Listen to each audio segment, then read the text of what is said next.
I'm super stoked to get to try the Harmonic Empire Qiao semi-open back IEM. I don't know if I said that right. Anyways, I personally love open back headphones, and same goes for IEMs. These housings are rare, as I personally have only tried 2 open back IEMs in my entire YouTube career, and this is the second. Upon unboxing, I'm really astounded with the box contents, which included lots of really high quality stuff, like this bag right here that's got a leather coat and a furry velour inner padding. You get a sticker pack and also a stand display of the anime woman in the box. I only have a few complaints with the sound profile, but it was something to expect given that this has only one 10mm graphene dynamic driver within. But after burning it in, I immediately felt the very aggressive V-shaped tuning. This is a hit and miss depending on preference, but one thing I would say to give you the quickest spoiler on sound profile is that this set is most likely for bass heads, but more on this later. Hi, I'm Daniel with the Biboyharanero team. We've been reviewing audio gear, keyboards, mice since 2019. Consider subscribing so you're always updated with our new videos. Back to the Xiao. This has an impedance of 20 ohms, which is fairly easy to power. I did not need an external DAC to power this, and my phone audio output is just about enough. But do note that my tests were done with external DACs that are deemed neutral and flat for a more accurate perception of this set's sound profile. Inside the box, you get the IEM cable, 2 sets of ear tips with 3 pairs each, keychain, sticker packs, and a leather case. You also get this display stand of this anime girl with the IEM over her head. Though I am unsure if this is a limited freebie or includes all in the package. The bag is really very premium in terms of build and crush resistance. You even get markings on the case that make it look even more cool. The cable is a silver-plated oxygen-free copper wire that terminates to a 3.5mm TRS. And I also loved the colorway of the cable with the purple and silver together that matches that of the IEM. Onto the ear tips, you get 2 sets with one being made of clear, super flexible silicone, and the other made of a more dense silicone. The clear silicone ear tips dampens the highs and makes the sound more warm, which is something I do not prefer. Putting on the dense gray silicone brightens up the sound and is way more comfortable to use. Onto the IEM, the nozzle is a little too forward for my taste, which makes it a little bit ear tip sensitive. Using tall ear tips may not be comfortable, as for me, it goes all the way in my ear, which doesn't feel good. However, the gray silicone tips feel really good and comfortable, plus it also gave a good seal. Oh, and about seal, do expect that you will hear more of the outside world with this set due to the semi-open back design. Now onto the shell size, it's way bigger than I thought, and I also think it's way bigger than it should be, mainly because it only has one dynamic driver within that's 10 mils in size, and I'm not sure if what else is inside that needs to take up this much space. Regardless of its size, it's still very comfortable on my ear, so I guess that's what's important. The only downside here is that it may not fit some ears, especially small ones. Onto ventilation. If you look at the faceplate, you'd see the mesh that makes it semi-open. The semi-open design is supposed to widen the soundstage and detail on paper. But how does it actually sound, at least the way my ears perceive it? First and foremost, I do have to disclose that my ears are bass sensitive and I am also not treble sensitive. I personally prefer wide sound stages that have a lot of brightness to it. I'm not a fan of warm sound stages and bassy tunings. Now, let's begin. My first impression with the sound profile of the Xiao is an aggressive V-shaped tuning. This is because I don't hear vocals as much as I hear drums and highs. Lead guitars also virtually sound as if they're farther away from the drums, pianos, and synths. Listening to November Rain and Slash's guitar solo is kinda meh. You still hear the lead guitar, of course, but when mixed with vocals, they kind of overpower each other. The kinds of audio gear I prefer are the ones that allow vocals to cut through the mix easily, making singers virtually appear as if they're closer to you than all other instruments in the room. And that's not the case with this set, as the boosted bass and the boosted highs overpower mids. This is a good thing as it adds a lot of energy and fun to any genre you play, especially rock. However, this is a bad thing if balance is what you're looking for. This is also not a good thing if you're an analytical listener, as the aggressive V-shaped tuning may throw technicality out the window. However, if you're a bass head and a fan of rumbly tunings, this is for you. I think the sub bass has really good texture and depth to it, while punches sound a little dispersed, and that is totally understandable because of the open back design. You still get booms and punches though, just not at the level of closed back IEMs. The highs aren't overly sparkly, yet they shine brightly enough that my ears find them pleasurable. But then again, I am not treble sensitive, so it may sound smooth to my ear and may potentially actually sound sibilant to another. When cranking up volumes, I found that it's a little bit fatiguing for me, and this is mainly due to the rumbly sub-bass. Now, it's good for gaming though, as horror titles or scary situations with scary background music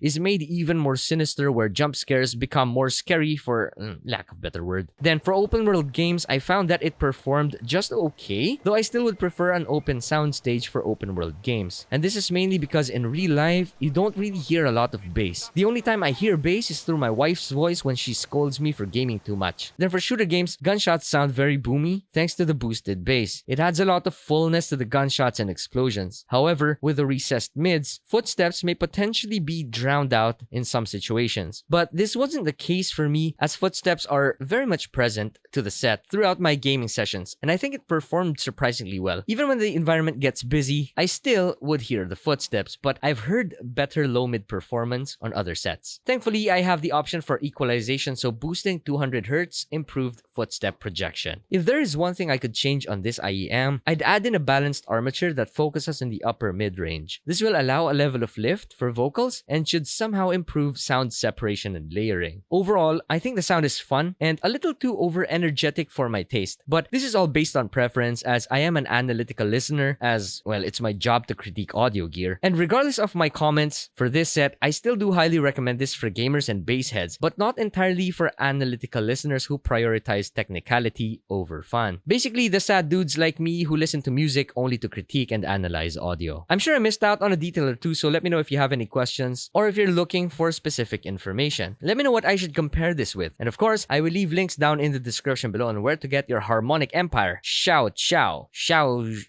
Anyways, 我知道我很帅，再见，拜拜。